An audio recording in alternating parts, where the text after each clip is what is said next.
My name is Detective Raymond. Cole and I have been with the Boston Police Department for 18 years now, and in all, those years I have investigated hundreds of cases, ranging from petty theft to organized crime, but there is one case that will stay with me forever, not because of the complexity of the crime itself, but because of the sheer tragedy and injustice that led to it happening in the first place. And today I want to share that story with you because it teaches us something profound about human nature, about grief, about revenge, and about the thin line between justice and vengeance. It was a cold November morning when they brought Lucas Bennett into the interrogation room, and I remember looking at him through the one-way glass before I walked in and thinking that he did not look like a criminal at all. And he was 38 years old with tired eyes and graying hair at his temples, and he wore a simple blue sweater and jeans, and his hands were cuffed in front of him, but he sat there calmly, almost peacefully, as if a great weight had been lifted off his shoulders. And when I finally sat down across from him and turned on the recorder, he looked me straight in the eye and said, "Detective, I want to tell you everything, and I want you to understand why I did what I did." So I listened, and over the next 6 hours, Lucas Bennett told me his story, and I took notes and I asked questions. And by the end of it, I found myself struggling with my own feelings about justice and right and wrong, because what he told me was not just a confession. It was a tragedy that had been building for years, and now I am going to tell you that story in my own words, based on everything Lucas shared with me that day. Lucas Bennett was born and raised in Boston, and he came from a working-class family, and his father had been a construction worker, and his mother had worked as a waitress at a diner in Dorchester. And they were not wealthy, but they were loving parents who taught Lucas and his younger brother the value of hard work and education. And Lucas had always been good with computers, even as a kid, and he would spend hours taking apart old electronics and putting them back together. And by the time he was in high school, he was already teaching himself programming languages, and his teachers said he had a real gift for it. But Lucas was not the only talented one in the family, because his younger brother, Ethan, was even more brilliant. And Ethan was 7 years younger than Lucas, and from the time he could talk, he was asking questions about everything. And he had this curious mind that never stopped working. And while Lucas was good at computers, Ethan was a natural prodigy, and by the time Ethan was in middle school, he was already coding his own small programs and games, and Lucas became his mentor and his hero. And the two brothers were incredibly close despite the age gap. Their parents died in a car accident when Lucas was 25 and Ethan was only 18, and it was devastating for both of them, but they had each other. And Lucas had just gotten his first real job as a junior developer at a software company, and he promised Ethan that he would take care of him and put him through college, and Ethan was so grateful, and he worked hard. And he got a scholarship to study computer science at the University of Massachusetts, and Lucas could not have been more proud. Ethan graduated at the top of his class and immediately got hired as a junior developer at a tech startup called InnovateTech in Boston, and it was a small company back then, with maybe 30 employees, but it was growing fast, and the founder and CEO was a man named Marcus Caldwell, and Marcus was one of those Silicon Valley-type entrepreneurs who talked a lot about innovation and disruption and changing the world, but what people did not know yet was that Marcus was also ruthless and greedy and willing to do whatever it took to make himself rich. Lucas himself had been working at InnovateTech for 3 years already by the time Ethan joined, and he had worked his way up to senior software engineer, and he was the one who recommended Ethan for the job, and Marcus hired Ethan immediately after seeing his portfolio and his grades, and Ethan was so excited because he finally got to work alongside his big brother, and they would commute together and have lunch together and talk about code and projects. And Ethan would say, "Lucas, this is everything I ever dreamed of." Ethan was not just talented, he was also kind, and he had this genuine desire to use technology to help people. And he was especially interested in accessibility technology because he had volunteered at a special needs school during college, and he had seen how difficult it was for children with autism and communication disorders to express themselves, and he wanted to create tools that could help them, and he would stay up late at night working on personal projects related to this, and Lucas would sometimes find him asleep at his desk with his laptop still open and lines of code on the screen. At InnovateTech, Ethan was assigned to work on various client projects, but in his free time at home, he was developing something special, and he never used company resources for this, and he never worked on it during company hours, and he did everything on his own personal laptop using his own equipment, and what he was building was a revolutionary communication application specifically designed for children with autism, and the app used a combination of visual, symbols, and predictive text and voice synthesis to help nonverbal children communicate with their parents and teachers and caregivers. Ethan spent over a year developing this app, and he poured his heart and soul into it, and he tested it with volunteers at the special needs school, and the results were incredible. And parents were crying because, for the first time, they could understand what their children were trying to tell them, and teachers were amazed at how quickly the kids learned to use the interface, and Ethan was so happy because he felt like he was finally making a real difference in the world. And Lucas remembered Ethan coming home one evening with tears in his eyes, saying, "Lucas, I think this app could actually help thousands of kids." But Ethan made one mistake, and it was a mistake that would cost him everything. And what happened was that one day at work he was excited about the progress he had made over the weekend, and he mentioned the app to a coworker during lunch, and he just wanted to share his excitement, and he said, "I have been working on this accessibility app for autistic kids, and it is going really well, and I am thinking about maybe launching it as a nonprofit or open source project." And the coworker seemed genuinely interested and asked questions, and Ethan showed him a quick demo on his phone during their lunch break. What Ethan did not know was that InnovateTech had recently installed monitoring software on all company computers and on the office Wi-Fi network, and this was something Marcus had done without telling most of the employees, and the official reason was security, but the real reason was that Marcus wanted to spy on his employees and see if anyone was working on side projects that he could potentially steal, and Marcus had hired a guy to monitor all the network traffic and flag anything interesting. And so when Ethan showed his coworker the demo, and the coworker went back to his desk and Googled some information about accessibility apps on the company Wi-Fi, it triggered a flag in the monitoring system, and the security guy reported it to Marcus, and Marcus, being the opportunist that he was, immediately became interested. And he called Ethan into his office the next day. Lucas told me that Ethan came home that evening looking shaken and upset, and when Lucas asked what was wrong, Ethan explained that Marcus had called him into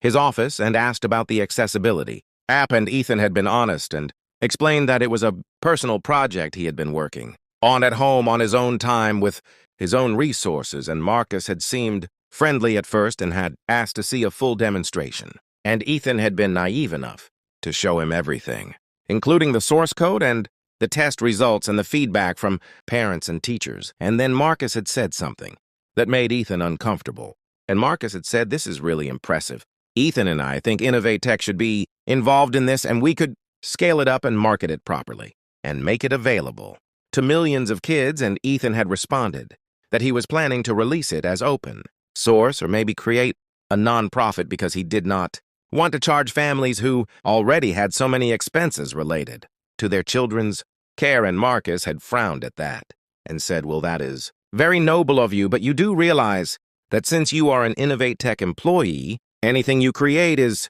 technically company property." Ethan had been shocked, and he had argued that he created the app entirely on his own time using his own equipment, and it had nothing to do with his work at InnovateTech. And Marcus had smiled coldly and said, "Well, Ethan, you should read your employment contract more carefully, because there is a clause that states that any intellectual property created by an employee during their employment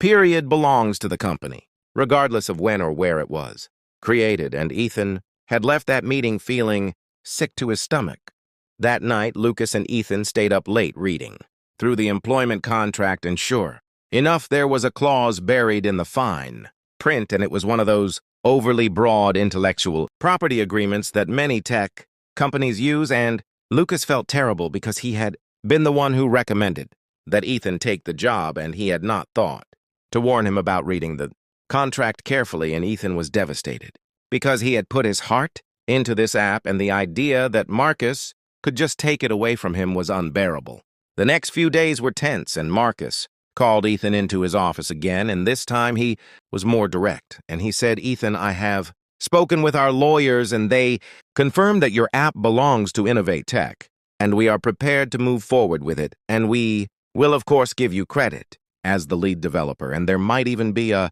bonus in it for you." And Ethan had felt his hands shaking with anger, and he said, "Marcus, this app was meant to help children not to make money, and I created it on my own time, and I want to release it for free." And Marcus had laughed and said, "Ethan, you are very young and idealistic, but this is business, and InnovateTech has invested in you as an employee, and we deserve a return on that investment." Ethan refused to sign over the rights, and he told Marcus that he would rather delete the entire project than let it be turned into a profit-making venture, and Marcus's expression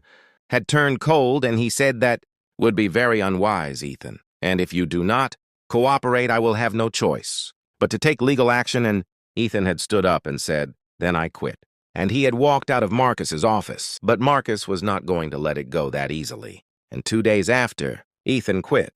he received a cease and desist letter from InnovateTech's lawyers claiming that he had stolen company code and trade secrets, and that the accessibility app was built using proprietary InnovateTech technology, and they demanded that he turn over all source code and materials and stop all development immediately. And if he did not comply, they would sue him for theft of intellectual property. Ethan was terrified, and Lucas was furious, and they consulted with a lawyer. But the lawyer was not optimistic, and he explained that even though Ethan had done nothing wrong, fighting a lawsuit against a company like InnovateTech would cost hundreds of thousands of dollars in legal fees, and Marcus had deep pockets and powerful connections, and he could drag the case out for years. And the lawyer suggested that Ethan might want to consider settling, but there was nothing to settle because Ethan had not stolen anything, and the accusations were completely false,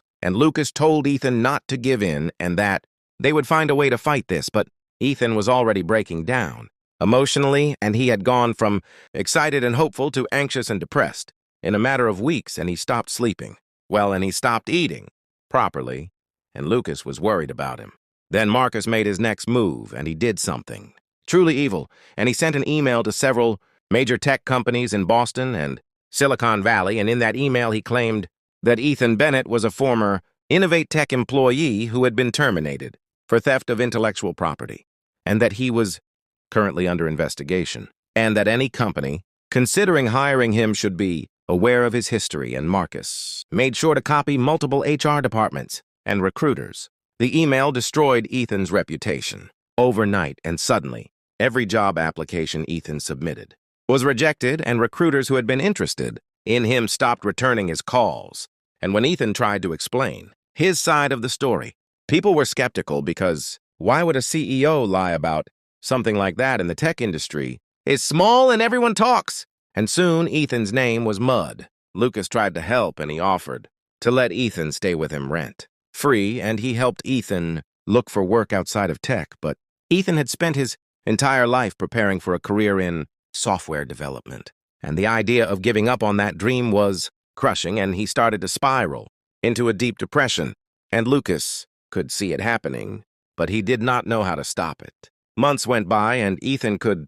not find work anywhere, and he had to give up his apartment, and he moved in with Lucas. And he spent most of his days in his room, staring at the ceiling, and Lucas would try to get him to eat or go outside, but Ethan had lost all motivation, and he kept saying, "What is the point, Lucas? And he destroyed me, and nobody will ever believe my side of the story." Lucas suggested that they go public with the truth and maybe contact journalists or post about it online, but Ethan was afraid that it would only make things worse, and Marcus had lawyers and money, and he could sue them for defamation, and Ethan just wanted it all to go away. And he started talking about how tired he was and how maybe everyone would be better off without him, and Lucas got scared, and he tried to get Ethan to see a therapist, but Ethan refused. One morning, Lucas woke up and found that Ethan was not in his room, and there was a note on the kitchen table. And the note said, "Lucas, I am sorry, and I love you, and you were the best brother anyone could ask for, but I cannot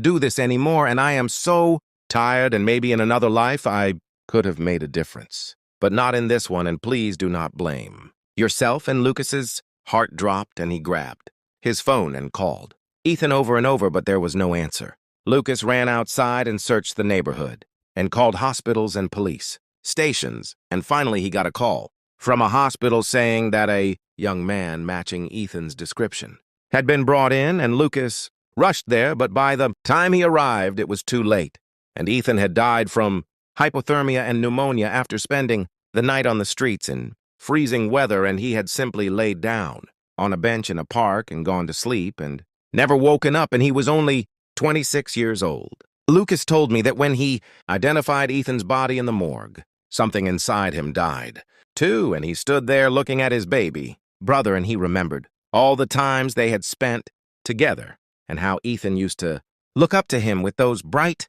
curious eyes, and how Ethan had wanted so badly to make the world better, and how Marcus Caldwell had destroyed him for no reason other than greed. And in that moment, Lucas made a decision, and he decided that Marcus would pay for what he had done. The funeral was small, and there were only a few people there because Ethan had lost touch with most of his friends during his depression, and Lucas stood by the grave, and he did not cry because he felt empty inside, like all his emotions had been burned away, and all that was left was cold determination. And he looked up at the sky and he whispered, "I promise you, Ethan, and I will make him pay, and I will make sure the world knows what he did to you." After the funeral, Lucas went back to work at his current job, which was at a different company now, and he went through the motions like a robot, and his coworkers noticed that he seemed distant and sad. But they assumed he was just grieving, and they gave him space. And what they did not know was that Lucas was spending every free moment planning his revenge. Lucas knew that he could not just kill Marcus because that would not expose the truth, and Marcus would just be dead, and people would remember him as a successful entrepreneur, and Ethan would still be the guy who supposedly stole company secrets, and Lucas wanted more than that, and he wanted Marcus to lose everything the way Ethan had lost everything, and he wanted Marcus to be exposed as the fraud and the thief that he really was. So Lucas started researching, and he spent hours every night learning about cybersecurity and hacking and digital forensics, and he had always been good with computers, but now he became obsessed with mastering every aspect of cyber intrusion, and he learned about social engineering and phishing and malware and network penetration, and he read everything he could find, and he practiced on legal hacking platforms, and slowly he became very skilled. He also started investigating InnovateTech and Marcus Caldwell, and he created fake social media profiles and joined tech industry forums, and he started asking subtle questions about InnovateTech and its business practices, and he learned that Ethan was not the only person Marcus had screwed over, and there were whispers about other employees who had left under mysterious circumstances and rumors about stolen projects and broken promises. Lucas also studied Marcus personally, and he learned everything he could about his lifestyle and his habits and his connections, and Marcus was living large now because InnovateTech had gone public, and Marcus had become a multimillionaire overnight. And he had a mansion in Newton, and he drove a Tesla, and he was always posting on social media about innovation and entrepreneurship and giving talks at conferences about ethics in technology, and Lucas felt sick every time he saw Marcus's face. For 2 years, Lucas planned and prepared, and he lived like a monk, and he saved every penny, and he quit his job and told everyone he was taking time off to deal with his grief, and he rented a tiny studio apartment and spent all day every day working on his plan, and he created multiple fake identities, and he set up untraceable email accounts, and he learned how to use cryptocurrency and VPNs and the dark web. And finally, when Lucas felt ready, he began the operation. And his plan was elegant and methodical, and it had 3 phases, and phase 1 was infiltration, and he needed to get inside InnovateTech's digital infrastructure, and he knew that the company had security measures, but he also knew that the weakest link in any security system is always human beings. So Lucas created a fake identity as a freelance IT consultant named David Morrison, and he built an entire fake online presence for David with a professional website and LinkedIn profile and fake client testimonials. And then he started targeting InnovateTech employees on LinkedIn, and he would send connection requests and friendly messages, and he positioned himself as someone who specialized in cybersecurity audits. He eventually connected with a junior IT administrator at InnovateTech, and over several weeks, he built a rapport with this person through friendly messages about tech, industry trends, and then Lucas sent him a phishing email disguised as a security alert, and the email looked legitimate, and it asked the administrator to verify his credentials, and the administrator fell for it and entered his username and password, and just like that, Lucas had his entry point into InnovateTech's network. Once inside, Lucas was careful and methodical, and he did not rush, and he spent weeks just observing and mapping out the network and understanding the security protocols, and he installed a backdoor that would allow him to access the system whenever he wanted, and he was patient because he knew that one mistake could ruin everything. Phase 2 was evidence gathering, and now that Lucas had access to InnovateTech's internal systems, he started searching for proof of Marcus's crimes, and what he found was even worse than he had imagined. And Marcus had been systematically stealing ideas and projects from his employees for 8 years, and Lucas found email chains where Marcus would tell employees to document their project ideas in detail, and then weeks later, those same ideas would be presented at board meetings as Marcus's own concepts. Lucas found records showing that at least 47 different employees had contributed major innovations that Marcus had taken credit for, and some of these people had quit in frustration, and others had been fired when they complained. And Lucas found severance agreements with non-disclosure clauses that prevented former employees from speaking out. But that was not all, and Lucas also discovered that Marcus was committing serious financial crimes, and InnovateTech was inflating its revenue numbers in reports to investors, and Marcus was hiding money in offshore accounts to avoid paying taxes, and there were fake consulting contracts that were really just ways to funnel money to Marcus's personal accounts. And the more Lucas dug, the more dirt he found. Lucas carefully copied everything, and he downloaded thousands of documents and emails and financial records, and he stored everything on encrypted drives, and he made multiple backups, and he organized it all meticulously because he wanted to make sure that when the time came, the evidence would be clear and undeniable.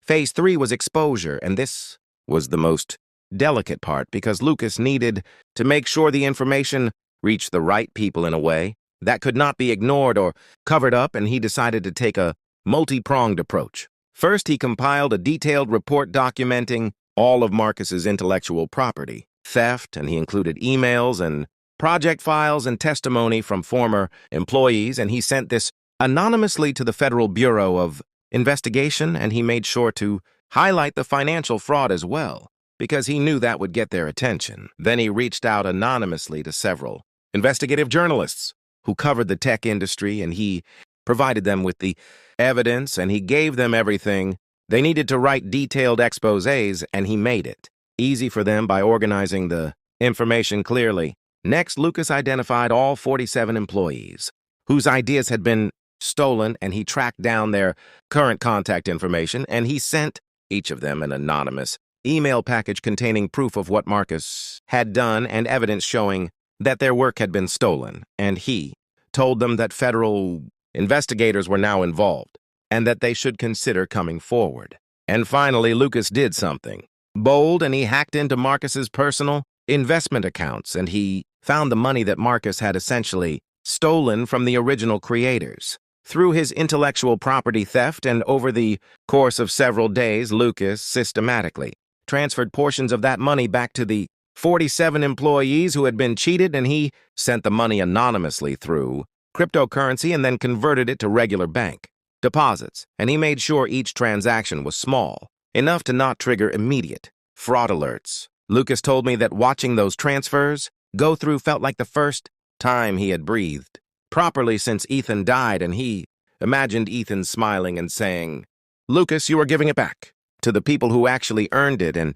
in a way, Lucas felt like he was completing Ethan's mission of using technology to help people, but Lucas was not done yet because he needed Marcus to know why this was happening, and he needed Marcus to understand that this was about Ethan, and so Lucas prepared one final message, and he waited until everything else was in motion, and then he sent an email to Marcus's personal account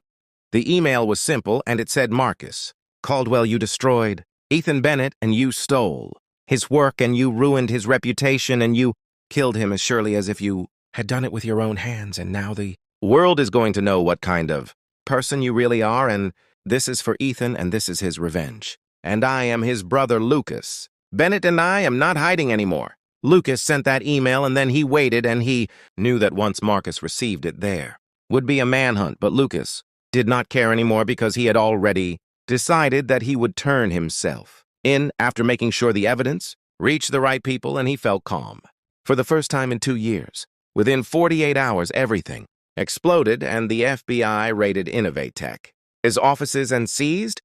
computers and documents, and Marcus was brought in for questioning. And meanwhile, the investigative journalists published their articles, and the stories went viral, and the tech industry was shocked because Marcus Caldwell had been seen as a rising star, and suddenly he was exposed as a fraud and a thief. Former employees started coming forward with their own stories, and the evidence Lucas had provided made it impossible for Marcus to deny anything. And within a week, Marcus's assets were frozen, and he was charged with wire fraud and tax evasion and intellectual property theft, and his bail was set at $5 million. And Lucas simply walked into a police station and turned himself in, and he said, "My name is Lucas Bennett, and I am responsible for the InnovateTech hack, and I want to confess." And that is how I ended up sitting across from him in that interrogation room listening to his story. Lucas looked at me when he finished talking, and he said, "Detective, I know I broke the law, and I know I will go to prison, and I accept that, but I needed Marcus to pay for what he did to Ethan, and I needed those 47 people to get justice, and I needed the world to know the truth, and if I had to do it all over again, I would make the same choice." I sat there for a long moment looking at Lucas Bennett and thinking about everything he had told me, and thinking about Ethan, and about justice, and about revenge. And I knew that what Lucas had done was illegal, and I knew he would face serious consequences. But I also understood why he did it, and in a way I respected him for it. I turned off the recorder and I said, "Lucas, you are going to need a good lawyer," and Lucas nodded and said, "I know." And I asked him if he had any regrets, and he thought about it for a moment, and then he said, "My only regret is that I could not save Ethan, and everything else I would do again." They took Lucas away after that, and he was formally charged with computer fraud and wire fraud and identity theft and unauthorized access to protected computers, and the prosecutor was asking for 15 years, but Lucas's lawyer argued that he had acted out of grief and that he had actually helped expose serious crimes, and that all the money he had transferred had gone to victims of Marcus's fraud, not to himself. The case became national news, and public opinion was divided, and some people saw Lucas as a criminal who had broken the law no matter what his motivations were, and other people saw him as a hero who had exposed corruption and stood up for his brother when no one else would. And there were protests outside the courthouse, and people holding signs saying, "Justice for Ethan and free Lucas Bennett." The trial began 6 months after Lucas's arrest, and the courtroom was packed every single day with journalists and tech industry professionals and supporters from both sides, and I attended several days of the trial because I felt invested in the outcome after spending those 6 hours listening to Lucas tell his story, and I wanted to see how it would end. The prosecution painted Lucas as a dangerous hacker who had violated federal computer crime laws and stolen millions of dollars, and they argued that no matter what his motivations were, he had crossed a line and needed to be punished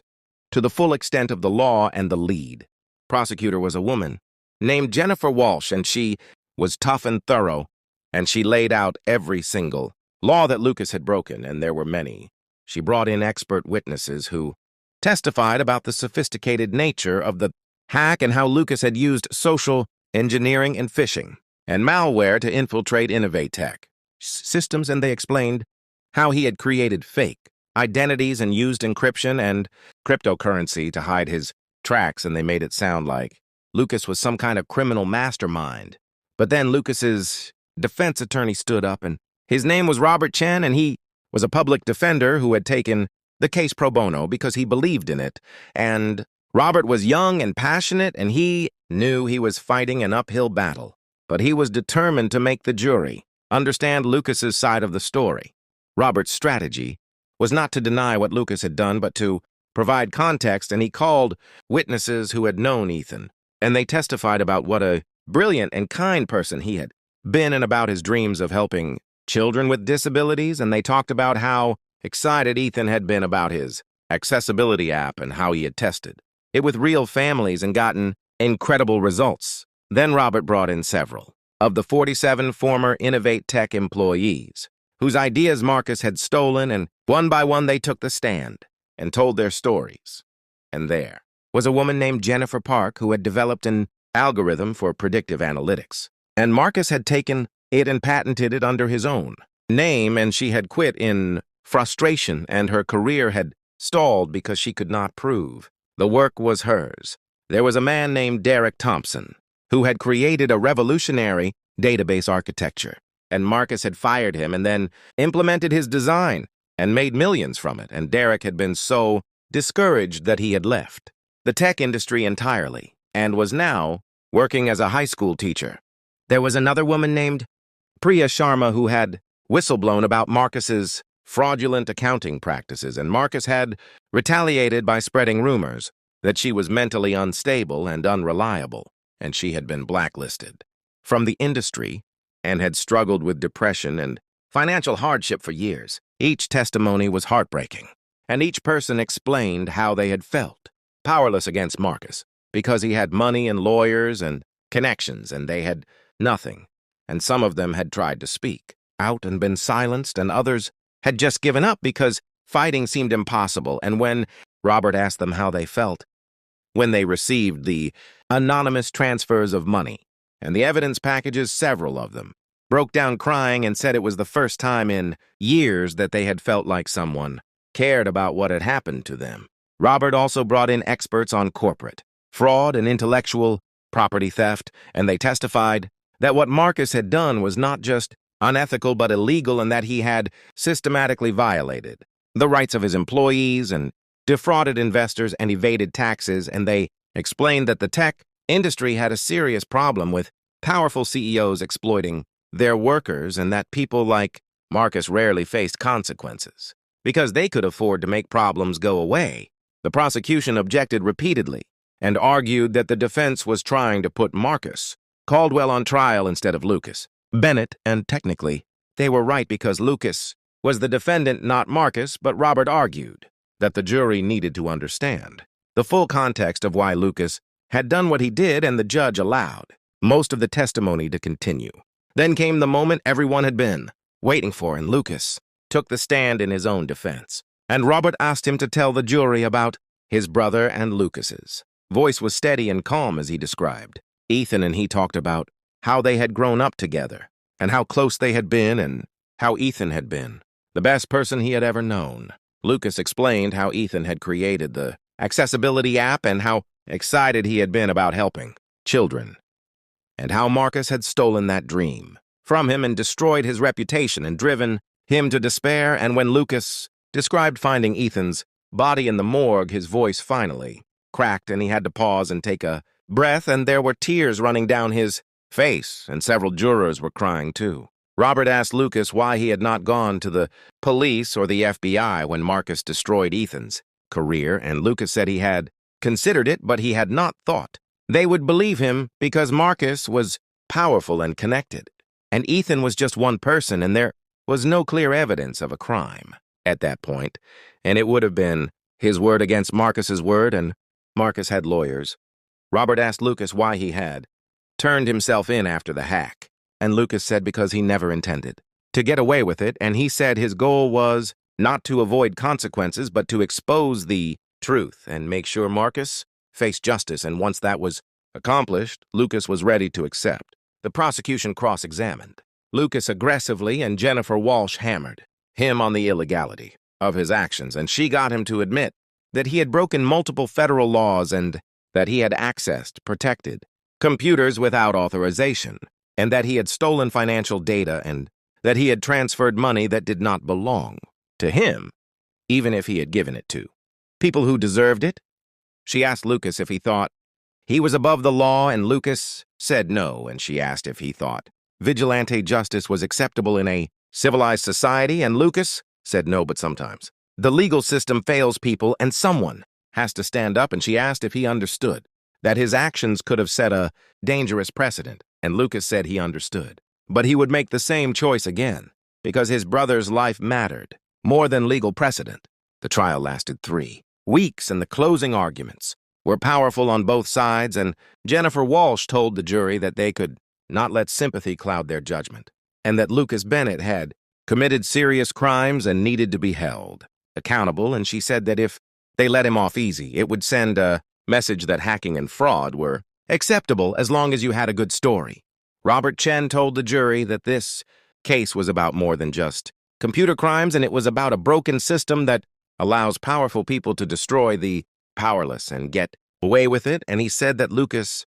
Bennett had done what he did out of love for his brother and a desperate desire for justice, and he asked the jury to consider what they would do if someone they loved was destroyed by a corrupt system and had nowhere to turn. The jury deliberated for 4 days, and during that time I found myself thinking about the case constantly and wondering what the right answer was. And I had spent my entire career enforcing the law, and I believed in the justice system, but I also knew that the system was not perfect and that sometimes good people fell through the cracks. When the verdict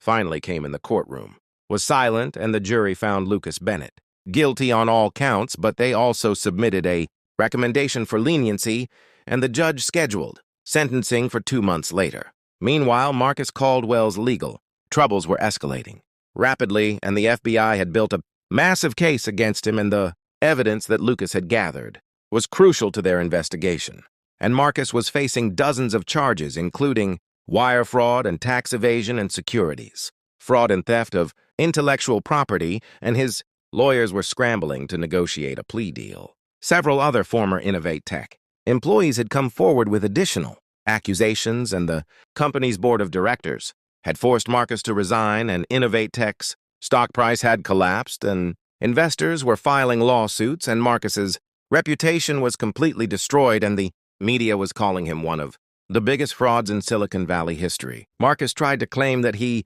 was the real victim and that Lucas Bennett was a criminal hacker who had fabricated evidence, but forensic analysts verified that all the documents and emails were authentic, and Marcus's own lawyers advised him that fighting the charges would be futile, and eventually Marcus accepted a plea agreement. On the day of Lucas's sentencing, the courtroom was packed again, and the judge was a woman named Judith Harrington, and she had a reputation for being fair but firm, and before she pronounced the sentence, she asked if anyone wanted to make a statement. Robert Chen stood up and gave an impassioned speech about Lucas's character and his motivations. And then something unexpected happened, and one by one, several of the 47 former InnovateTech employees stood up and asked to speak, and the judge allowed it. They each talked about how Lucas's actions had changed their lives, and Jennifer Park said that receiving the money and the evidence had allowed her to finally get the credit she deserved for her algorithm, and she had started her own consulting company and was thriving, and Derek Thompson said that knowing the truth had come out had given him closure and had allowed him to finally move past the bitterness he had been carrying for years. Priya Sharma said that she had been diagnosed with PTSD after her experience with Marcus, and that she had felt completely alone and powerless, but when she learned that someone had cared enough to fight for justice, it had helped her begin to heal, and she said that Lucas Bennett was a hero, not a criminal. The prosecution objected and said this was inappropriate, but Judge Harrington overruled them and said she wanted to hear from everyone who had something to say. And in total, 14 people stood up and spoke on Lucas's behalf, and several of them were crying, and the emotional weight in that courtroom was overwhelming. Then the judge asked Lucas if he had anything to say before sentencing, and Lucas stood up and he looked directly at Judge Harrington and he said, "Your Honor, I know I broke the law, and I am not asking for mercy, and I am asking for understanding, and my brother Ethan was the best person I ever knew, and he wanted to help people, and he created something beautiful, and Marcus Caldwell destroyed him for greed, and Ethan died, alone and cold on a park bench, because he had lost all hope, and I could not let that stand, and I could not let Marcus get away with it. And if the price I pay for exposing the truth is prison time, then I will pay it gladly because at least Ethan's death meant something. Judge Harrington listened carefully, and then she spoke and she said that this was one of the most difficult cases she had ever presided over because the law was clear, but justice was complicated, and she said that Lucas Bennett had undeniably committed serious crimes and had violated federal computer fraud statutes and had accessed protected systems without authorization. But she also said that the court recognized that Lucas had acted out of profound grief and a genuine belief that he had no other recourse, and that his actions had exposed real crimes and had helped dozens of victims receive restitution, and that Lucas had not profited personally from his actions and had, in fact, turned himself in. Judge Harrington sentenced Lucas Bennett to 9 years in federal prison, but she recommended that he be considered for early parole after serving 5 years. And she also ordered that Lucas be allowed to participate in educational programs during his incarceration. And she noted, for the record, that she believed Marcus Caldwell bore significant moral responsibility for the chain of events that had led to this situation. Lucas accepted the sentence without emotion, and as they led him out of the courtroom, he turned and looked at all the people who had spoken on his behalf, and he nodded at them, and several of them nodded back, and there was this moment of understanding between them. 2 weeks later, Marcus Caldwell was sentenced in a separate proceeding, and he received 22 years in federal prison for his crimes, and he was also ordered to pay over $40 million in restitution to investors and former employees, and all of his assets were seized, and his reputation was permanently destroyed, and he would likely spend the rest of his productive life behind bars. I visited Lucas in prison about 6 months after his sentencing, and I wanted to see how he was doing. And when they brought him into the visitation room, he looked tired but not defeated, and we sat across from each other and talked for an hour. I asked him if he regretted what he had done, and he said no, and he said that every day in prison he thought about Ethan and about all the people Marcus had hurt, and he felt like he had done the right thing, even if it had cost him his freedom. And he said that knowing Marcus was in prison too, and knowing that the truth had come out, made it bearable. Lucas told me that he had been teaching coding classes to other inmates and helping them learn skills they could use when they got out, and he said it was something Ethan would have wanted him to do, and he felt like he was honoring his brother's memory by helping others, and I could see that Lucas had found a sense of peace that had eluded him for years. I asked Lucas what he planned to do when he got out, and he said he wanted to work on accessibility, technology, and finish what Ethan had started. And he said he had been in contact with some of the families who had tested Ethan's original app, and they were still interested and still needed help, and Lucas wanted to create something that would help children with disabilities, just like Ethan had dreamed of doing. Lucas also told me that several of the former InnovateTech employees had written to him in prison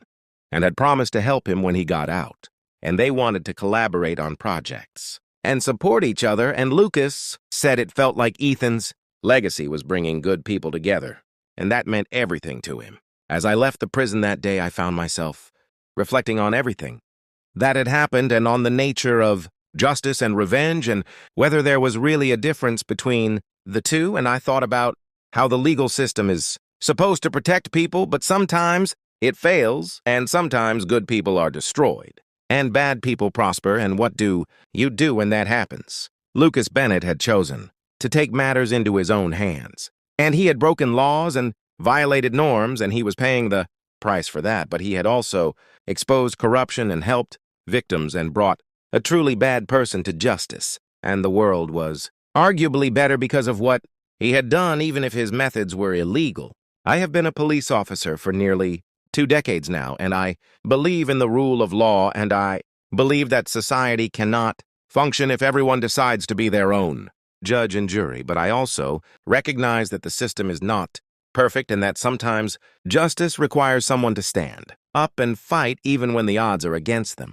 Ethan Bennett died at 26 years old because a greedy and powerful man destroyed his life and his dreams, and that is a tragedy that cannot be undone, but his brother Lucas made sure that Ethan's death was not meaningless, and that the truth came out, and that Marcus Caldwell faced consequences and that dozens of other victims received justice. Today, Lucas Bennett is serving his sentence at a federal correctional facility in Pennsylvania, and he is eligible for parole in 3 more years. And by all accounts, he has been a model prisoner and has helped many other inmates turn their lives around. And when he gets out, there will be people waiting to help him rebuild his life. Marcus Caldwell is serving his sentence at a different facility, and he will be in prison until he is in his 70s. And his name is synonymous with corporate fraud and corruption, and he lost everything, including his freedom and his reputation and his legacy. InnovateTech was eventually sold to another company for a fraction of its former value, and many of the employees who had been victims of Marcus's schemes received settlements and were able to rebuild their careers, and several of them have gone on to start their own successful companies built on ethics and fairness. The 47 employees who received anonymous transfers from Lucas have formed a kind of informal support network, and they stay in touch and help each other, and several of them have testified before Congress about the need for stronger protections for employees against intellectual property theft, and their advocacy has led to some reforms in how these cases are handled. Ethan Bennett's accessibility app was eventually completed by a team of developers who volunteered their time, and it was released as open-source software just like Ethan had wanted, and it is now being used by thousands of families around the world to help children with autism and communication disorders. And every time a child uses that app to tell their parents, "I love you," it is Ethan's legacy living on. As for me, I think about this case often, and I think about the question of whether Lucas Bennett was a criminal or a hero. And I have come to believe that he was both, and he was a man who broke laws in pursuit of justice and who sacrificed his freedom to expose truth and who acted out of love and grief and desperation. The legal system did its job, and Lucas was tried and convicted and sentenced according to law, but the system also recognized the complexity of the situation through the leniency of the sentence and the acknowledgement that sometimes circumstances matter. I cannot say whether what Lucas did was right or wrong, because I think it exists in a moral gray area that is uncomfortable to contemplate, and I can say that I understand why he did it, and I respect the fact that he was willing to accept the consequences of his actions, and I hope that when he is released, he will be able to do the good work he wants to do. This case taught me that justice is not always black and white, and that sometimes good people do bad things for understandable reasons, and that the law is meant to serve society, but it does not always succeed, and when it fails, the victims are often left with impossible choices. Ethan Bennett deserved better than what happened to him, and Lucas Bennett deserved better than to have to choose between his brother's memory and his own freedom, and the 47 employees deserved better than to have their work stolen and their careers destroyed, and all of these people were failed by a system that was supposed to protect them. But in the end, truth prevailed, and Marcus Caldwell faced justice, and the victims received validation and restitution. And Ethan's dream of helping children came true, even if he did not live to see it, and maybe that is the best outcome we could have hoped. For given the tragedy of what happened, I want to finish by saying that if you are watching this and you have experienced injustice or witnessed corruption, I am not advocating that you follow Lucas Bennett's path, because breaking the law has serious consequences, and there are legal channels available for reporting crimes and seeking justice. And you should always try those channels first. But I also want to acknowledge that sometimes those channels fail, and sometimes the system protects the powerful at the expense of the powerless, and when that happens, it creates desperation and anger and a desire for revenge that is entirely human and understandable. The lesson I take from this case is that we need to do better as a society, and we need systems that actually hold powerful people accountable, and we need to protect whistleblowers and support victims and ensure that people like Ethan Bennett do not fall through the cracks and die alone because they had nowhere to turn. We need to make sure that people like Marcus Caldwell cannot exploit and destroy others with impunity, and we need to create a world where someone like Lucas Bennett does not have to choose between accepting injustice and breaking the law to expose it. Until we build that better world, there will be more cases like this and more people facing impossible choices, and more. Tragedies that could have been prevented, and that is something we should all think about. Thank you for listening to this story, and I hope it made you think about justice and revenge and the choices we make when faced with impossible situations. And if you want to hear more cases like this, please consider subscribing, because I have many more stories to share about the complicated nature of crime and punishment and the thin line between right and wrong. This was Detective Raymond Cole, and this was the case of Lucas Bennett and his brother Ethan and the programmers. Vengeance, and I will carry this story with me for the rest of my career, because it reminds me that behind every crime there is a human story, and that justice is never as simple as we want it to be.